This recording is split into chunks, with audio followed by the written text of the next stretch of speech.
then you hit, you know, you're going to run into the union animal at every single turn. Or So, whenever you're cutting jobs, governors are cutting jobs, and that it's like, well, just like this marketing, they cut that Yeah. 2 years ago. It's like, why are they cutting the wrong programs then? You know? we don't prioritize, you know, and, Yeah. and in government, it's that old saying, right? One gets gorged, one gets fat. So we're going to cut here, or it's going to be fat here. I think we're going to have to find a way until the better answer on how you're going to deal with that union push gets here. To work within those restraints, you know, whether it's a restructuring. You know, I mean, they were able to get rid of the marketing department. You know, we're gonna figure out. You know, I'm gonna go in and say, how'd you get rid of the marketing department? And use the same technique and get rid of about 7 others, and then create the marketing department again. I mean, that's what I'm. Yeah, I think that. I mean, you're absolutely right, but it doesn't mean that we just give up and say, you know, we can't fight the unions, let's just leave it as is. Are there certain things that you could take out of government altogether and make it private? I mean, sure, absolutely. I mean, I think we've been very successful in privatizing many things. Can I give you a real world example? I was hired by the University of Wisconsin as an assistant director of programming at the university administration. And my boss and I were brought in at the same time over the people that were there. What we found was incredible lack of talent, incredible lack of effort, incredible lack of everything. And we pinned it to the current programming supervisor. Now we didn't incentivize him, or maybe we did. He went to lunch, we moved his desk out into the hall, and his chair, and all of his stuff. And when he came back, he sat down for a few minutes. He got up and left, and we never saw him again. That's a true story. The state, though, you'd have people That filing. was the state. It was But, the university. yeah, I know, but the university and state are still a little different amongst each other, and how the decorum is. And you're right, and you're gonna have a dozen people file a complaint with the state. Yeah. But Let with them the complain. Yeah. you know what, the right planning, I said, let them Yeah. complain. Well, the key We is- got to set the conditions to make sure that when that occurs, that, you know, let them complain, let them file suit, take it to court. Absolutely, yes, Your Honor. We set up these, you know, these are the metrics to determine whether it can be successful or not. And the individual didn't meet 14 out of 15 of them, and now she's upset because we're trying to fire against the union regulation. But that The may have supervisor's not even in the union. incentivized the whole department. Yeah. Well, that supervisor wouldn't even been in the union. The problem is management. Management won't back you. That's the issue. It goes all the way down. So, and they did in your case, but usually they don't. So. Again, Every change the culture. agency is different too. Yeah, I mean, I watched it in the Army from a transition from a peacetime Army to a wartime Army. You know, and you had individuals that had gotten promoted by doing the right things on paper, and anybody that served had met many of those, you know, officers. But we had to transition from peacetime to wartime. You know, the stakes became much different, and the culture. It took a little bit of time, but the culture did evolve to where it is now. You know, and the type of you know, young officers and young non-commissioned officers. You know, the sergeants and the lieutenants and the captains are a very different breed today than they were in, you know, 98, 99. Because the culture had to change, it was forced to change within the military. And honestly, I think that we can do the same thing in state government because, you know, we are at war. I mean, we really are. It's a very different one, but we are. And if anybody was at convention, you heard me talk about that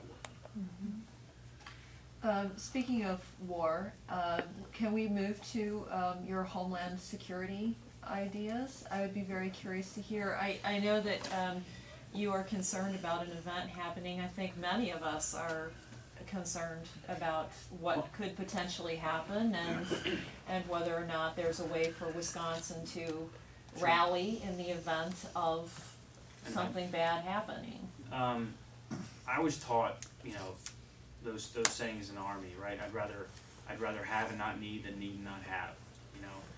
You know, plan for the worst, hope for the best. You know, that kind of philosophy. You know, and I ask this question, and I'll ask everybody in this room right now. I mean, if somebody came running down those steps and said, you know, there was just a suicide bomb at the steps of the Capitol, you know, does anybody in here know what to do? I mean, would you know what the first thing that you would do is? Not gonna run toward it. That's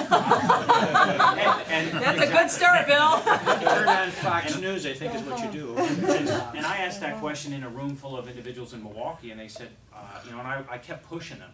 And they said, you know, well, I'd probably, you know, get home as quickly as possible, get in my car, and start heading north. And I said, great, you know, you and about 2.5 million other Yeah, you people, might you know, and you'll get anywhere. probably about an eighth of a mile down the highway before your car hits traffic, and it's, Almost have to you know, stay now put. you're stuck. No, atomic bomb, you might cause that reaction, but not a suicide bomb. Well, whatever. But yeah. this is the world that we're living in right now. I mean, the small is the new big. I mean, you know how much damage I could do with you know, I mean, trust me, I'll keep you up at night, but doesn't take a little to create some pretty amazing damage. You know, my fear, I think about bio, and I think about biological attacks. Big fear of mine also. And biological attacks are easy to do. You know, they haven't been very successful yet, but I think it's a matter of time. You know, and my biggest concern is it's you know, Wednesday night, Thursday night, Friday night at 6 o'clock, and the guy just got home from work and he's starting to feel sick, and he goes into the hospital, and it takes about 4 to 5 hours, you know, from that point for them to determine that this is a pathogen that raises the alarms, and to see, you know, it's too late. Yeah. It's already done. I mean, that's patient Exposed. 0, you know, and they say, well, who is this guy? Oh, he worked at the Chicago Board of Trade. He takes the train back and forth from Milwaukee to Chicago every day. Well, who else was infected? You know, it's just Just rose. and at that point, you know, you're having to work backwards on this timeline.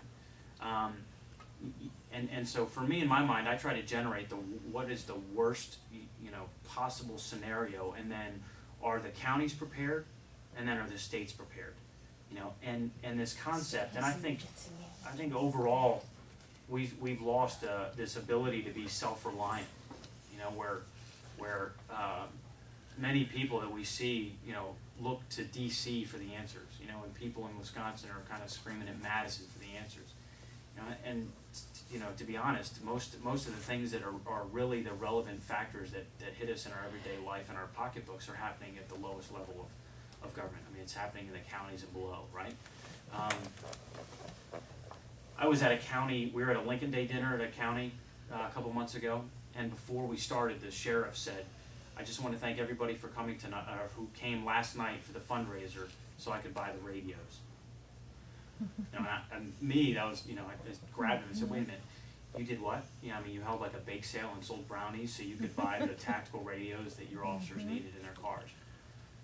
You know, and we're talking about building a train from Milwaukee to the Madison, you know, and we can't afford to have our you know, first line defenders. So anyway, I think that for Homeland Security, for the event, number one, you know, the sheriff's departments and the counties, they need to have what they should have, right? You go to some of these places and you know, hazmat, you know, they don't have the right, some of them don't have the funds for the right training, some of them don't have the equipment that they need. The emergency manager, the guy who's supposed to maintain the plans, look, I went to a county and said, hey, this is my background, I'd love to help design the plan or just go through it with you. It was still a pre-9/11 plan. I mean, it was pre-Department of Homeland Security. All right, and now Department of Homeland Security is like the worst hydra of all. But you know, I mean, when the crisis hits, that guy's going to go into his drawer and he's going to pull out a plan with phone numbers that don't exist anymore. Yep. You know, a la what was it, the F-15s that they were trying to scramble on 9/11, and the air base had been shut down for 4 years. You know, I mean, that's how it happens. So I think that we need to start prioritizing and make sure that A, there is a plan, B, that they have the requirements necessary to execute that plan, and C, that the people actually know what it is and rehearsed. You know, and you'll see in the news where the guard activates and, you know, and the police, and they do some sort of event. But, you know, I think that the populace has to know what the plan is, and the populace to some degree, without causing over, you know, my concern is that we're going to be faced with the reality of the way that individuals live in Israel and not be prepared for it.